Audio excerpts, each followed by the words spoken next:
పాకిస్తాన్ కు ప్రస్తుతం ఉగ్ర ముప్పు ఎదుర్కొంటుంది. బలూచిస్తాన్ నుంచి ఇటు ఆఫ్ఘనిస్తాన్ నుంచి కూడా కొద్ది రోజులుగా ఉద్రిక్త పరిస్థితి నెలకొన్నాయి. తాజాగా పాకిస్తాన్ పోలీస్ శిక్షణ కేంద్రంపై హతుమతు దాడి జరిగింది. దాడిలో 7 పోలీసులు 6 ఉగ్రవాదులు హతమయ్యారు. శుక్రవారం రాత్రి ఉగ్రవాదులు పేలుడు పదార్థాలు నిన్న ఒక ట్రక్కును పాకిస్తాన్ ఖైబర్ పఖ్తూన్ఖ్వా ప్రావిన్స్ లో పోలీస్ శిక్షణ కేంద్రం ప్రధాన గేట్ కు ఢీకొట్టించారు. పేలుడు జరిగే వెంటనే వివిధ యూనిఫారం ధరించిన ఉగ్రవాదులు ఆవరణలోకి దిగి పోలీసులపై కాల్పులు జరిపారు. వెంటనే వారు ఎదురు కాల్పులు జరిపి 7 ఉగ్రవాదులను హతమార్చారు. అలాగే 6 పోలీసులు కూడా చనిపోయారని అధికారులు తెలుపుతున్నారు. 13 మంది పోలీసులు గాయపడినట్లు చెప్పారు. శిక్షణార్థులు సిబ్బంది సురక్షితంగా వేరే ప్రాంతాలకు తరలించినట్లు పేర్కొన్నారు. మనం చూసాం, మార్చి నెలలో పాకిస్తాన్ లో Balochistan province Baloch liberator army తిరుగుబాటుదారులు ఎవరైతే ఉన్నారో వీరు పెషావర్ కు వెళ్తున్న జాఫర్ ఎక్స్ప్రెస్ రైలు పై దాడి చేసి దాన్ని హైజాక్ చేశారు. ఇందులో దాదాపు 200 మంది పైగా ప్రయాణికులు బందీలుగా తీసుకుని తమ డిమాండ్లు నెరవేర్చకపోతే బందీలను చంపుతామని బెదిరించారు. ఈ దాడి తర్వాత పాకిస్తాన్ సైన్యం భద్రతా దళాలు బందీలను రక్షించేందుకు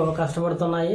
కాల్పుల్లో 26 మంది బందీలు మరణించారని మరియు 33 మంది ఉగ్రవాదులు హతమయ్యారని పాకిస్తాన్ సైన్యం వెల్లడించింది. ముఖ్యంగా బలూచిస్తాన్ అనేది ఒక బంగారు గని. పాకిస్తాన్ లో 40% వరకు ఆ బలూచిస్తాన్ ప్రాంతం ఉంటుంది. అందులో దొరికే ఖనిజాలన్నీ కూడా తీస్తాది గానీ బలూచిస్తాన్ ని డెవలప్ చేయదు. ఆ పక్క ఉన్న మిగతా రాష్ట్రాలన్నీ డెవలప్ చేస్తుంటది, బలూచిస్తాన్ ని పక్కన పెడుతుంటది. అందుకే అక్కడ ప్రత్యేక దేశం కోసం పోరాడుతుంటారు బలూచీలు.